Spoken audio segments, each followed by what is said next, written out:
that she had often described to them. She came back, but she did not recognize it. The mountain was ablaze with the dazzling array of coloured flowers, gently swaying in the breeze. Clusters of bushes and young trees lent their foliage as shade to the myriads of children and adults gathered at the base of the mountain. All spoke to each other, laughed and played games. Families and neighbours picnicked together. The woman who had returned stopped one of the villagers to ask, "When did all this come about?"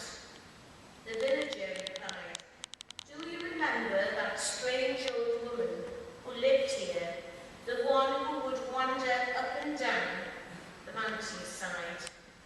It was she who planted all these seeds.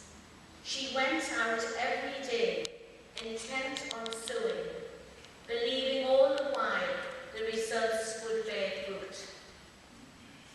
The woman did recall the image of this old and bent figure from her childhood.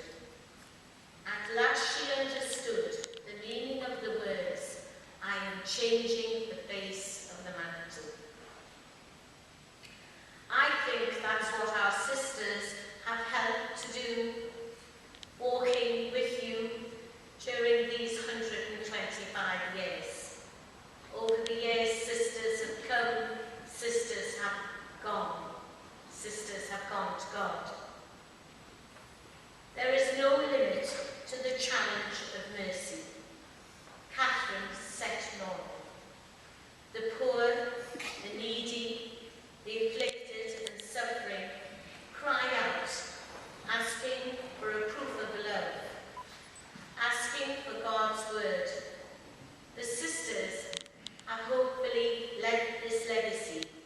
So now it's your turn to take up the seeds, to plant your own seeds. I remember in my youth, when I was a young nun, I used to get a bit worried about children making First Communion and then disappearing. And if you remember, Bishop Ambrose Griffiths came to my school once, and he said, "Sister, don't worry. Plant the seed, water it, and leave the rest to God." Here in Croydon, it is a period of transition for you and also in religious life, and we need hope. A time of rapid change can be a time of fear and anxiety, as the feeling of security is lost, and we find ourselves powerless, groping in a new direction. Change always involves suffering.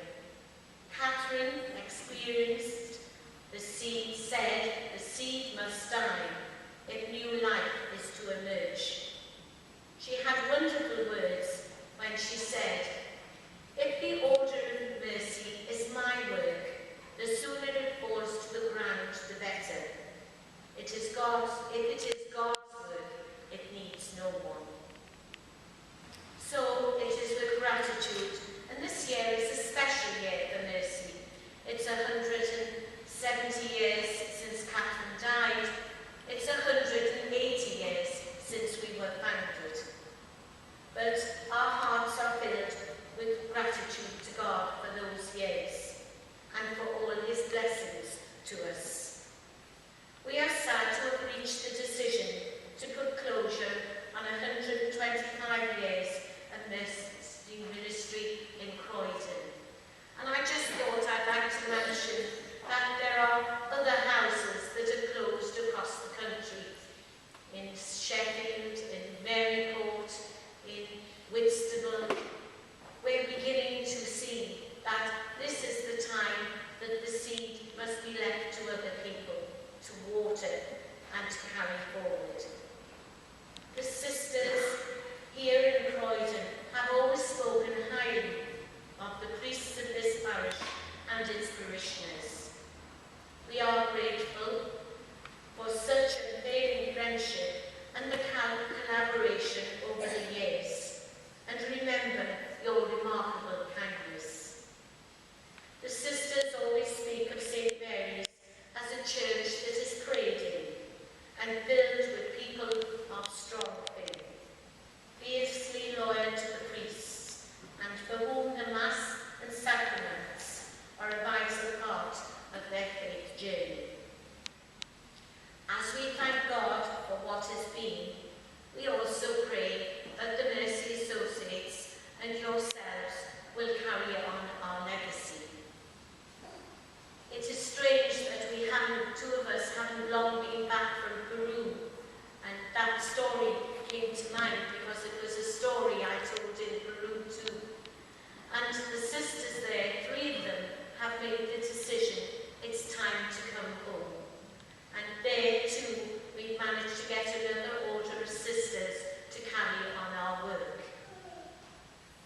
what you said in the booklet tonight, the words from Oscar Romero.